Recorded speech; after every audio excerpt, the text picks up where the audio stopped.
All right, hello and welcome to the conclusion of our discussion series, Rhythm, a lifestyle and a flow we can dance to. And we've been talking about the rhythms of life, and what is true of rhythm in your body is true of rhythm in a band, and it's true of rhythm in your life. And it's this: when our life is out of sync, we barely notice.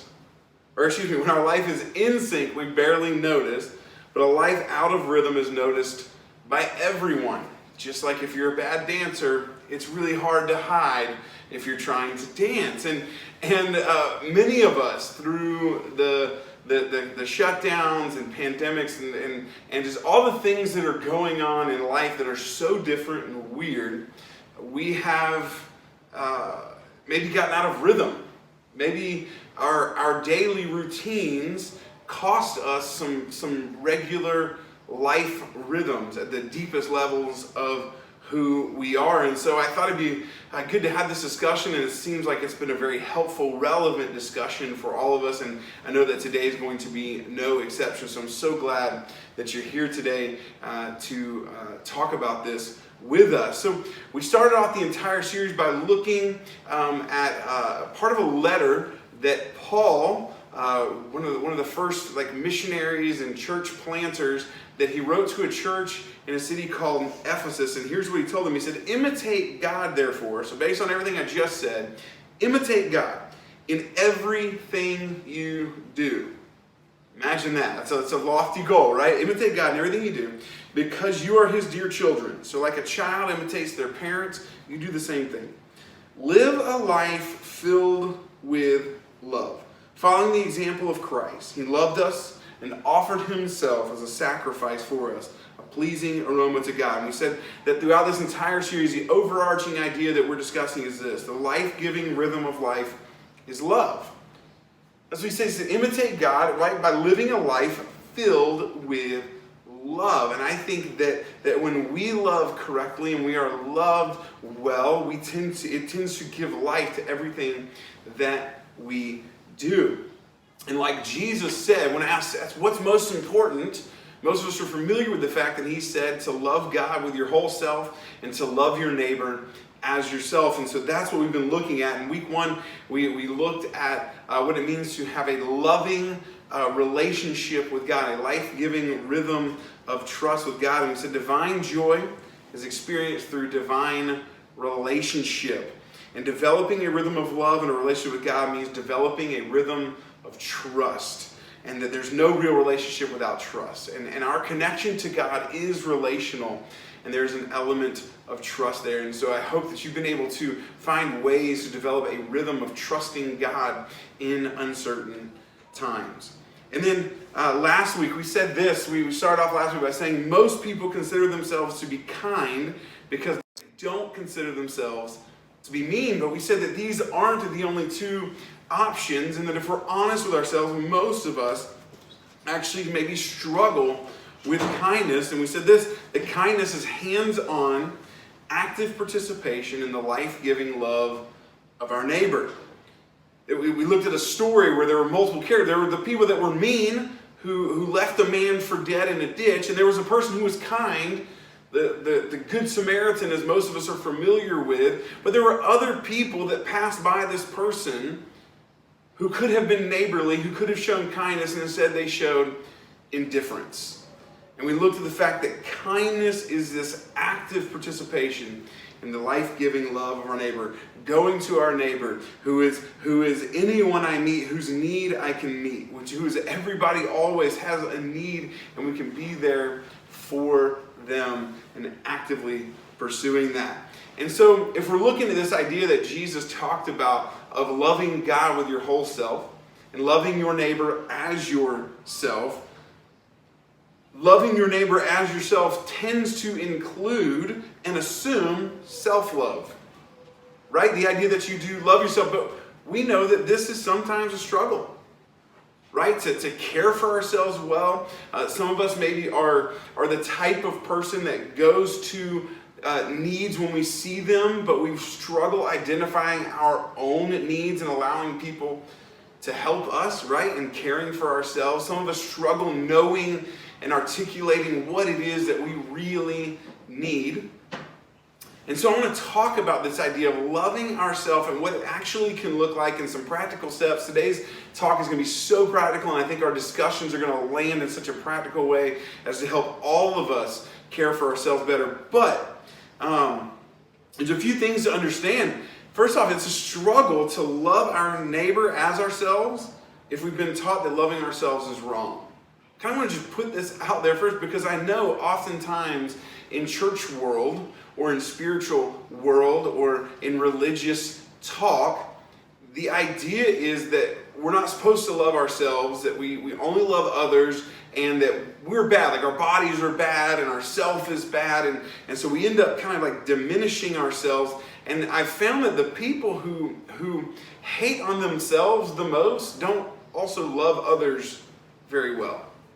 And I think we have to have a proper view of what self-love and self-care really means, and how we can live that out in our life. So a few things I want to share with you by way of our conversation. I think we should kind of just get out of the way by okay, let's start our thoughts here, and then we're going to jump into some things in the New Testament about this personally. So a few things. First off, we are never commanded to hate ourselves. Again, if in religious life it's caused you to feel like you have to hate yourself or degrade yourself, that is a wrong place to start. There's nowhere is it commanded, and that is not the idea of what we want to get to when we talk about loving other people and sacrificing. We don't sacrifice to love our neighbor because we hate ourselves. That is not what it is. The idea is Jesus assumes that we love ourselves. And we see that Jesus, if you follow Jesus today, he didn't hate himself. That wouldn't have been a healthy way of engaging the world, is starting with this idea that you hate yourself. We don't see that in the life of Jesus at all. But the ego is real and must be kept in check. The ego is a very real thing. We know what it's like when ourselves get puffed up or come to the surface. Right? That version of us is maybe the worst version of ourselves. That's a very real thing, and it has to be kept in check. And the idea of keeping it in check is this: don't think less of yourself, think of yourself less. Don't think less of yourself, think of yourself less. Think of yourself, but also considering others. Like it's not only considering yourselves, it's making room, it's contracting self to allow room for others in your life. And we accomplish that not by just beating ourselves up, but by maybe thinking of ourselves less. And this last one's important. We say this a lot around here. I think this is very, very key to living a healthy spiritual life. The goal of self-love and self-care, the goal is self-love and self-care without becoming selfish. Right? How do we love ourselves and care for ourselves but not be consumed with self and letting that ego run wild and unchecked?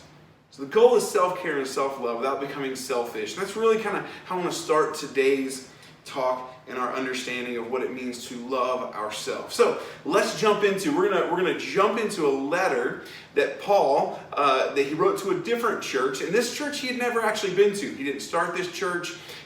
He had some relationships with people that maybe were members of this church and had traveled and things like that. But he had never been there. It was actually his goal to one day be there at this church. And we don't know that he ever actually reached this goal where he met this church and the people of this church at Rome in person. But he writes to this church at Rome, and in the Bible it's called the letter to the Romans.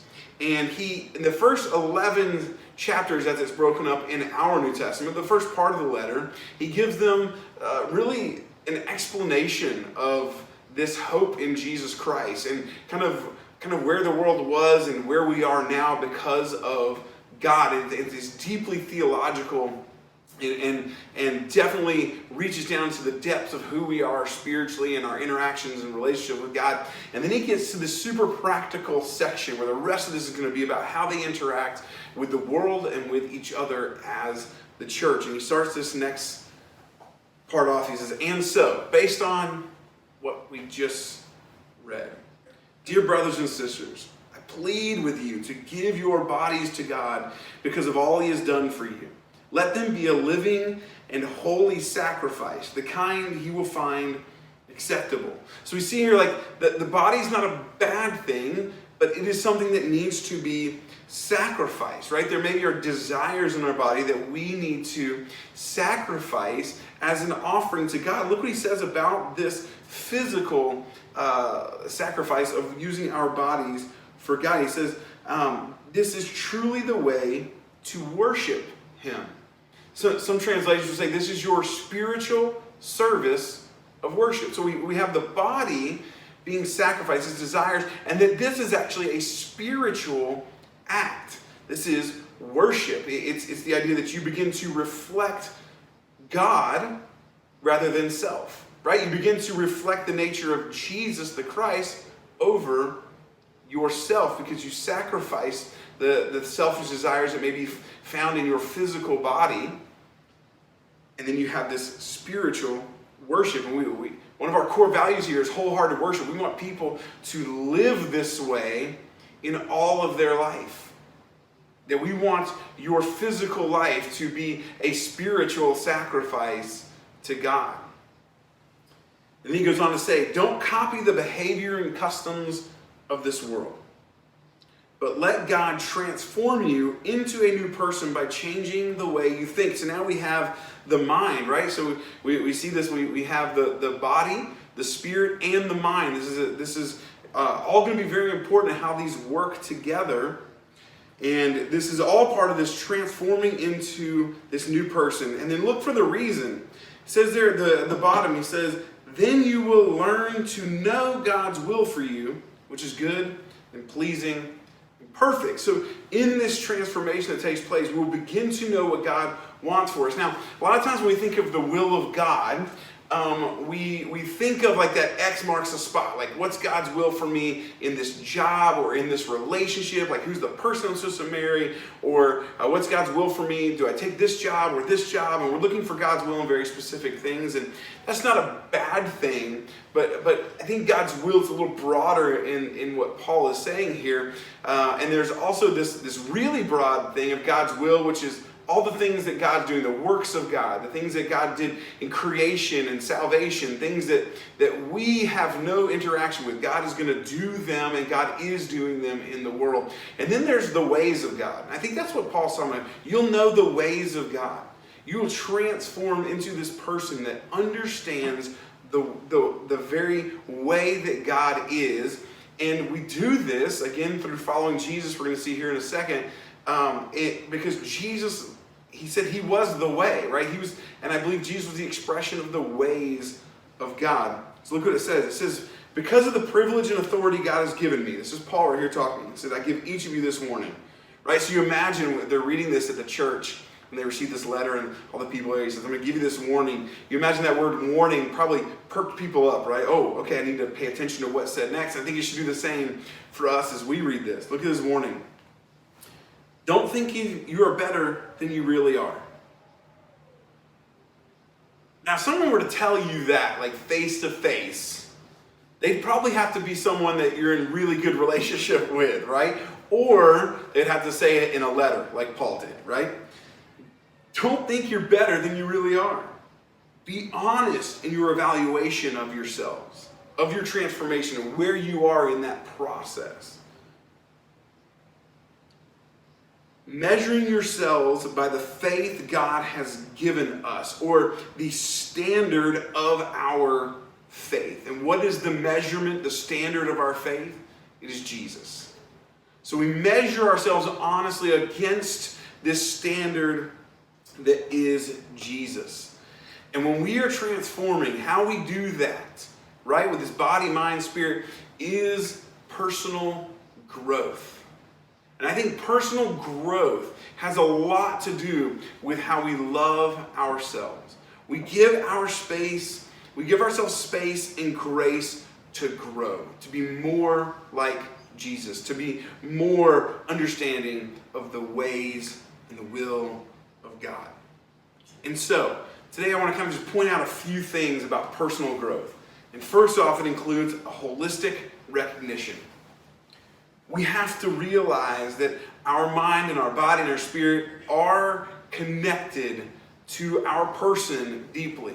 Again, some people throw out the body. Oh, my body's just going to be, in the grave one day, gone away, and maybe they read parts of the New Testament that says they're going to be joined to that body again. It's going to be perfected. But my body now on earth as is no good. And I want to tell you that I don't see that here in what Paul is saying.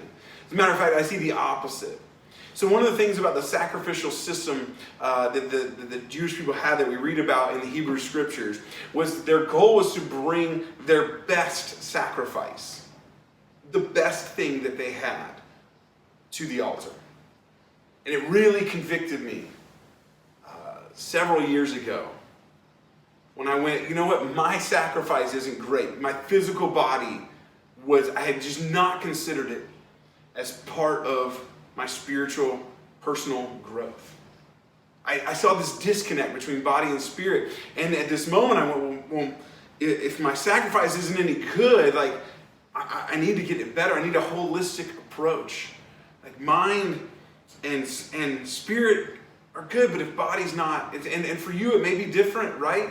Maybe your body's, you've got personal growth there and you pay attention, you're aware of that, and learning, you're really good at learning, but maybe the spiritual side has not been something that you've tapped into. Or maybe you feel like your body and your spirit are totally connected to things, but you've never approached it from a mental aspect. You're not learning. Well, this is a holistic approach. What if our mind and body and spirit were all in rhythm and in sync together and we were growing holistically, and we found that rhythm that works for us? Maybe it's a healthy physical rhythm and a healthy spiritual rhythm, where maybe you're growing by learning and reading or being a part of these discussions regularly, and you have this healthy rhythm. But we have to recognize it's holistic. And I think Paul gives that to them here and gives that to us here to approach it in a very holistic way, but also humble introspection. So don't think you're better than you are, right? Some of us, right, like ego being unchecked, just goes, I'm okay. I'm fine. I'm fine. Maybe that's your mantra through a lot of what's been going on is, I'm fine. And maybe you're really not fine.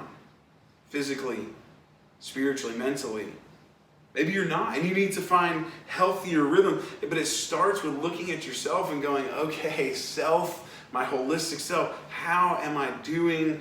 And I've got to be humble, to be realistic about my real self. Look at what Flannery O'Connor, an author of spiritual things and other things as well, says it really great here. To know oneself above all is to know what one lacks. It is to measure oneself against truth and not the other way around. Think about it. I measure myself according to truth and reality, not my reality is based on myself, right? The first product of self-knowledge is humility. Can I just say that this is the thing that I know I struggle with personally, is having a humble, realistic introspection of myself. It's tough. But that's where it starts. And then lastly, honest evaluation. Personal growth is holistic recognition, humble introspection, and honest evaluation. We have to be able to tell ourselves the truth, or we have to be open to someone else telling us the truth about ourselves. We all have blind spots. We all have shortcomings. If we cannot be humble enough to be honest with ourselves, we have to invite that from someone else. Maybe you have trusted people that you're in a relationship with that you can ask, hey, what's it like to be on the other side of me? What is that like? And they can tell you about yourself. And maybe that'll even humble you enough to honestly grow in evaluating yourself. But this is what it takes. To grow personally, we have to be open and willing to pursue these three things, because the rhythm of personal growth involves evaluation and demonstration. It's this idea of action and contemplation. We can contemplate, we can look at ourselves, we can think, and we should be in a healthy rhythm of evaluating our life. maybe according to a life plan that you have, maybe according to certain goals and certain values that you hold, but being able to honestly and humbly look at our entire life and contemplate that, but then turn that into action, into demonstration. And hear the demonstration of my growth. Look at this quote from Brene Brown in Daring Greatly. We don't have to be perfect, just engaged and committed to aligning values with action. And aligning values with action means, it might mean, and I think it does mean constantly, being able to reform your opinions and perspectives when presented with new information. Being able to, not as some would say, flip-flop, but being able to grow and to change.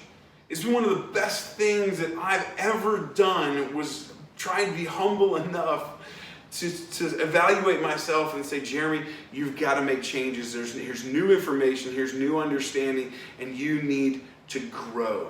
The idea that any of us have peaked is a myth. You can keep going and you can keep growing, but it means being engaged and committed. And maybe that's, as we have this value at Downtown Faith, maybe that's the thing you need to commit courageously to, is your active personal growth, where you are in a healthy rhythm of contemplating and demonstrating the growth of your life. That is an exercise of humility. One of the best ways to love ourselves is to find out what God says about us and to live that way.